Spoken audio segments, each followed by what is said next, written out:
At 34, I'm Monica, a successful journalist at a top fashion magazine and a well-known fashion blogger. As I sit in my office, surrounded by racks of designer clothes and stacks of glossy magazines, I can't help but feel a sense of pride. I've worked hard to get here, and every late night and early morning has been worth it. My phone buzzes with a notification. It's an email from my editor.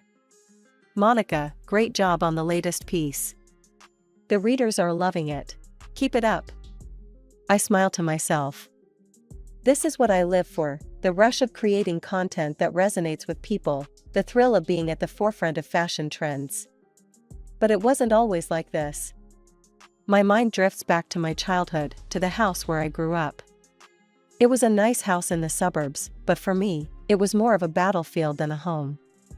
My sister, Sarah, is 7 years older than me. From the day I was born, she saw me as competition. I remember her constant need for attention, her jealousy, her manipulations. It's funny how some wounds never truly heal, even after all these years. There was this one time, when I was about 8. Sarah was 15 and had invited her friends over. I was in my room, reading a fashion magazine. Suddenly, I heard a crash from downstairs. My heart sank. I knew, somehow, that this wouldn't end well for me. I crept down the stairs to find my mother's favorite vase in pieces on the floor. Sarah and her friends were standing around it, looking guilty. But then Sarah's eyes locked with mine, and I saw a familiar glint in them. "Monica," she shrieked. "What have you done?" I stood there, mouth agape, as Sarah spun a tale of how I had been running wild through the house and knocked over the vase. Her friends, not wanting to get in trouble, nodded along. But I didn't, I started to say, but my parents had already made up their minds. "Monica, how could you be so careless?" my mother scolded. "You know how much I loved that vase." "You're grounded for a month," my father added. "And no pocket money until you've paid for a new vase." That night, as I lay in bed, I made a promise to myself. One day, I'd have my own place, my own life, far away from Sarah's shadow. And here I am now, living that promise. I've got my own house, bought with a mortgage I'm proud to pay off each month. It's my sanctuary, my piece of peace and quiet. As I wrap up my latest article on fall fashion trends, my mind wanders back to the day Sarah got married. I was 15, and I remember feeling an overwhelming sense of relief. Finally, I thought, I'd have some peace in my life. The wedding itself was a lavish affair. Sarah looked stunning in her white gown, but I couldn't help noticing the smug look she threw my way during the ceremony. A year after the wedding, Sarah had a daughter, my niece, Lily. As she grew, I found myself spending more and more time with her. Sarah seemed all too happy to pawn her off on me, preferring to spend her time gossiping with friends or scrolling endlessly on her phone. "Monica, can you take Lily this weekend?" Sarah's voice crackled through the phone. It was a familiar request. "I've got plans." I sighed, knowing full well that plans probably meant another meeting with chatty friends. "Sure, Sarah. I'd love to spend time with Lily." That weekend, I took Lily to a new children's entertainment complex that had just opened up in town. Her eyes lit up as we entered, taking in the colorful play areas and exciting activities. "Aunt Monica, look," Lily squealed, pointing at a giant slide. "Can we go on that?" I laughed, her excitement infectious. "Of course we can, sweetie. We can do whatever you want today." As I dropped Lily off at home that evening, I overheard Sarah arguing with her husband, Mason. Their voices were muffled, but I caught snippets about Sarah's frequent absences and her disinterest in family life. I quickly ushered Lily inside, not wanting her to hear the argument. But as I turned to leave, Mason caught my arm. "Monica," he said, his voice strained. "I don't know what to do anymore. Sarah's never home, and when she is, she's glued to her phone. It's like Lily and I don't even exist to her." "I'm sorry," I said, not knowing what else to say. "If there's anything I can do to help with Lily, just let me know." He nodded gratefully, and I left, feeling a mix of emotions. Anger at Sarah for neglecting her family, worry for Lily, and a strange sense of vindication. All those years of Sarah tormenting me, and now her true colors were showing to everyone else too. The day everything fell apart started like any other. I was at a cafe with my friends when my phone rang. It was my mother, her voice tense and brittle. "Monica, you need to come home. Now." I arrived at my parents' house to find chaos. Sarah was sobbing on the couch, mascara streaking down her face. My father was pacing, red-faced with anger. And in the corner, looking shell-shocked, was Sarah's husband, soon-to-be ex-husband, as I would learn. "He caught me," Sarah wailed between sobs. With her lover," Mason spat out. "In our own bed." I stood there, stunned. Despite knowing about Sarah's indiscretions, seeing the fallout was something else entirely. And then, as always, Sarah's eyes locked onto me. "This is your fault," she shrieked, pointing an accusing finger. "If you hadn't been so perfect, if you hadn't taken up so much of Mom and Dad's attention, I wouldn't have had to look elsewhere for love." I couldn't believe what I was hearing. Even now, faced with the consequences of her own actions, Sarah was trying to blame me. "That's enough, Sarah," I said, my voice cold. "You made your choices. Don't you dare try to pin this on me." My parents, predictably, rushed to Sarah's defense. "Monica, how can you be so heartless?" my mother cried. "Your sister is hurting." I looked at them, these people who had always taken Sarah's side, who had never believed me when I told them about her cruelty. In that moment, I made a decision that would change the course of my life. "I'm done," I said quietly. "I'm done with the drama, the accusations, the constant favoritism. I'm moving out." My parents protested, but their words fell on deaf ears. I was 22, fresh out of college, and ready to start my own life. Within a week, I had found a small apartment across town and moved out of my childhood home. The next few years were a whirlwind. I landed an entry-level job at a fashion magazine, throwing myself into work with a passion born of determination to succeed on my own terms. Nights were spent poring over fashion blogs, learning everything I could about the industry. All the while, I kept my distance from my family. Sarah and Lily had moved back in with our parents, but I tried to go there as little as possible. Still, I made an effort to stay in touch with Lily. We'd meet for ice cream or trips to the park, away from the watchful eyes of Sarah and my parents. Lily was growing into a sweet, thoughtful girl, so different from her mother that it sometimes took my breath away. As the years rolled by, my career took off like a rocket. At 34, I found myself in a position I'd only dreamed of as a fresh-faced college graduate. Senior journalist at a top fashion magazine, my byline recognized by industry insiders and fashion enthusiasts alike.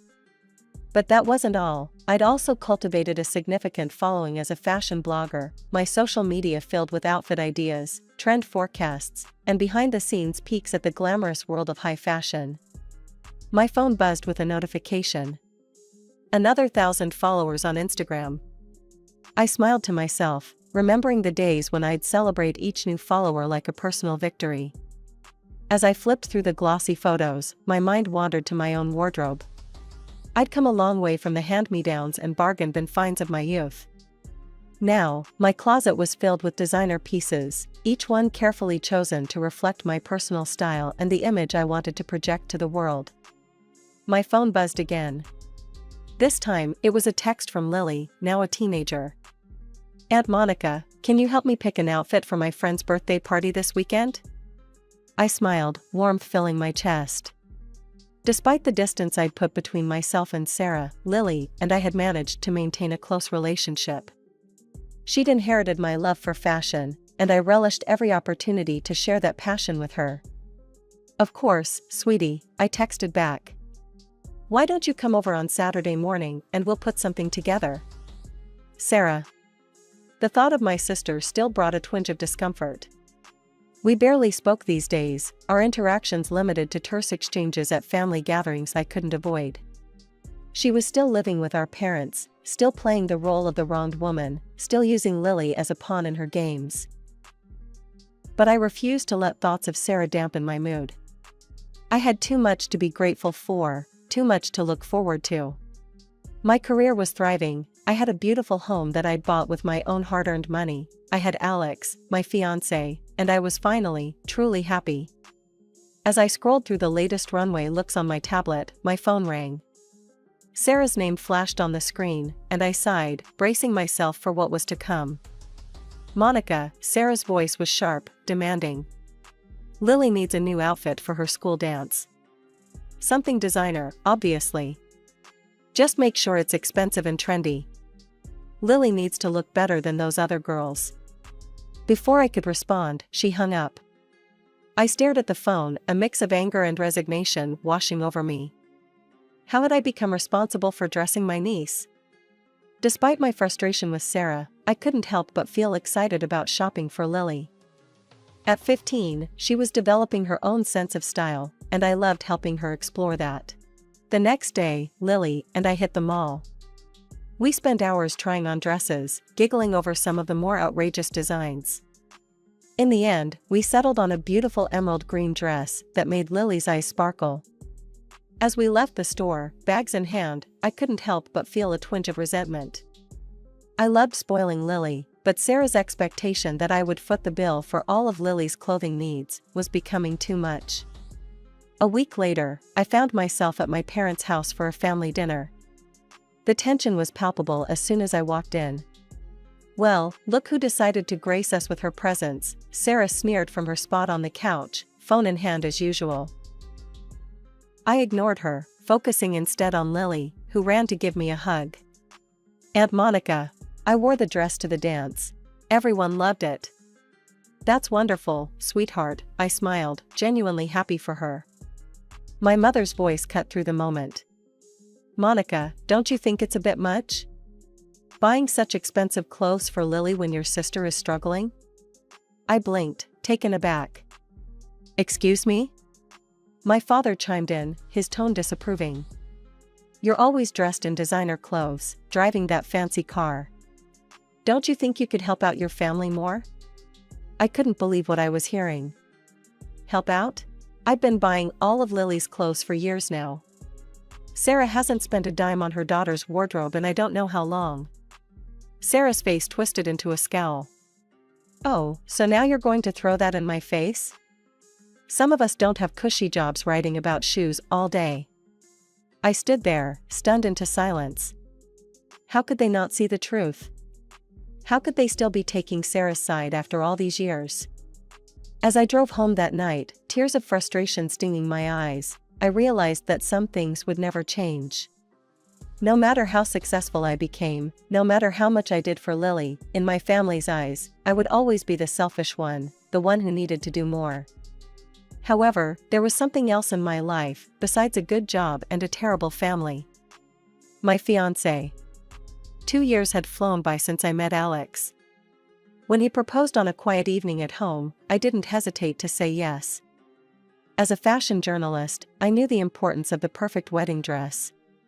I reached out to a young Italian designer I'd featured in one of my articles. His avant-garde approach to bridal wear had caught my eye, and I knew he could create something truly special. When the dress arrived, my hands shook as I unzipped the garment bag. The moment I saw it, my breath caught in my throat. It was perfect, a delicate peach color that complemented my skin tone, with intricate lace detailing and strategically placed rhinestones that caught the light beautifully. I slipped it on, my heart pounding. As I looked in the mirror, I knew this was it. The dress hugged my curves in all the right places, the color making me look radiant. I felt like a bride, like the successful, confident woman I'd become. Without thinking, I snapped a picture and sent it to Sarah. Despite our differences, she was still my sister, and some small part of me hoped she'd be happy for me. Got my wedding dress, I texted along with the photo. What do you think? Her response was typically Sarah. Bit much, isn't it? You always did like to show off. I sighed, putting my phone away. I don't know why I expected anything different. Carefully, I hung the dress in my closet, already dreaming of the day I'd walk down the aisle in it. The next few weeks were a whirlwind of wedding preparations. Between finalizing the guest list, choosing a venue, and keeping up with my work, I barely had time to breathe, let alone visit my family. One evening, as I was going over seating arrangements, my phone rang. It was my mother. "Monica, we haven't seen you in weeks," she said, her tone accusatory. "Lily's been asking about you." Guilt washed over me. In all the wedding chaos, I'd neglected my relationship with Lily. "I'm sorry, Mom. Things have been crazy with the wedding planning." About that, my mother's voice took on a familiar disapproving tone. "How much are you spending on this wedding? You know, a modest ceremony would be just as meaningful." I frowned. "Mom, I don't think that's any of your business." "Of course it is," she exclaimed. "We're your family. And speaking of family, have you thought about how you could help your sister instead of spending all this money on one day?" I couldn't believe what I was hearing. "Mom," I said, my voice trembling with suppressed anger, "this is my wedding. Alex and I are paying for it ourselves. How we spend our money is our business, not yours, and certainly not Sarah's." "Don't be so selfish, Monica," my mother scolded. "Family should come first."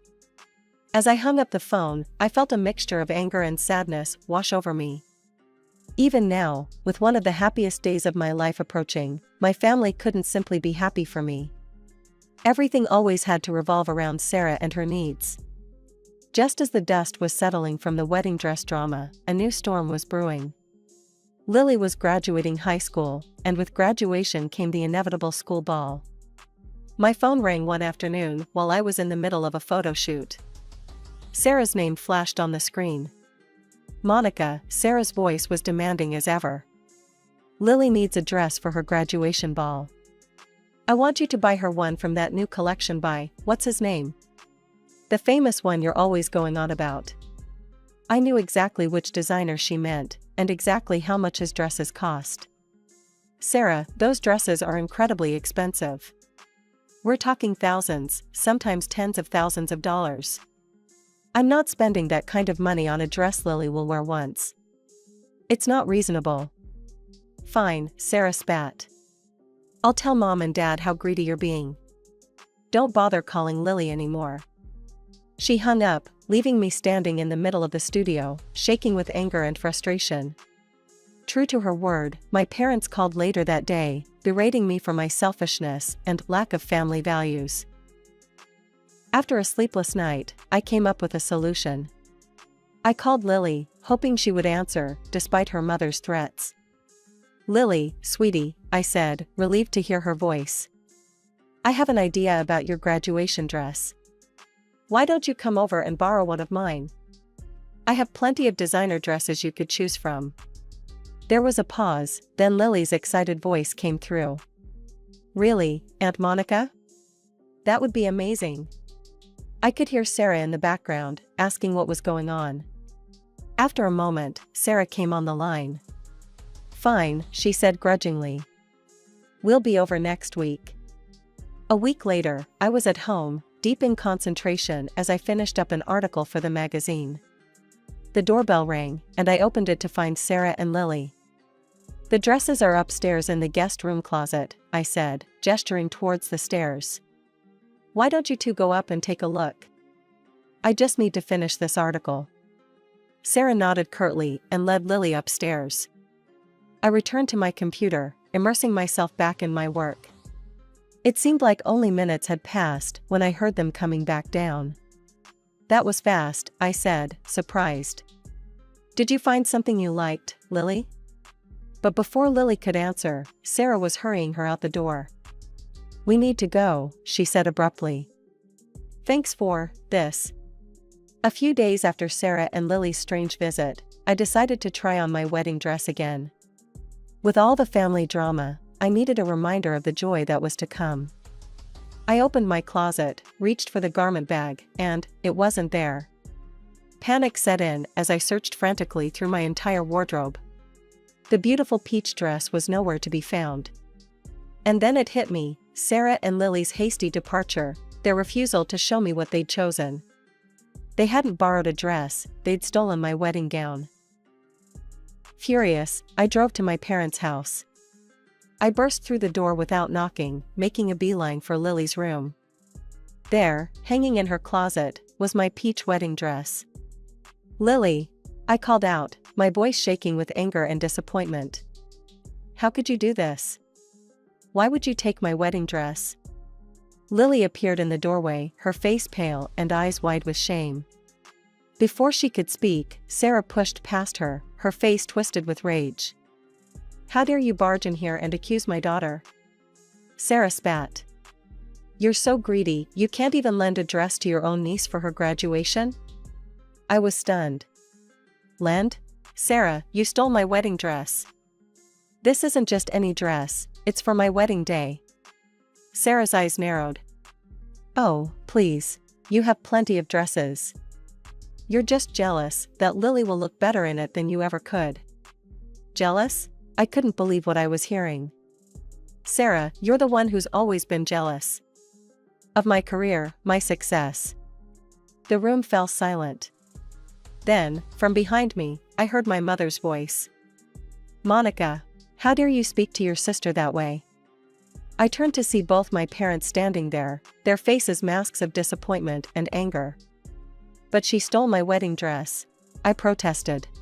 My father shook his head. "Always so selfish, Monica. Can't you think of anyone but yourself for once?" I stood there, feeling like I was drowning. How had this happened? How was I the villain in this story? Without another word, I grabbed my dress and left. The next day, my phone rang. It was Lily. "Aunt Monica, I'm so sorry." Her voice was small, trembling. "I didn't know it was your wedding dress. Mom said, she said you'd want me to have it. We didn't even look at the other dresses. I'm so sorry." My anger melted away. Of course Sarah had manipulated the situation, used Lily as a pawn in her games. "Oh, Lily," I sighed. "It's okay. I understand. How about we go shopping for a new dress?" "Your own dress, not a borrowed one." "Really?" The hope in her voice was palpable. "But I can't afford a nice dress." "Don't worry about that," I said. "But I have a proposal. The dress will be yours, but you'll pay it off in installments. By helping me with my wedding preparations." The day after our phone call, Lily and I hit the stores. It was a day filled with laughter, honest conversations, and a deepening of our bond. We finally settled on a stunning midnight blue gown that made Lily look like a princess. On the night of her graduation, Lily was radiant. As I watched her laughing with her friends, posing for photos, I felt a bittersweet pang. This wonderful young woman had grown up so fast, and I was grateful to be a part of her life. After the ceremony, as we sat in a quiet corner, I took a deep breath. "Lily, there's something I need to tell you." She looked at me, her eyes curious. "I've decided not to invite your mother to my wedding," I said gently. "And I don't think I'll be communicating with her anymore."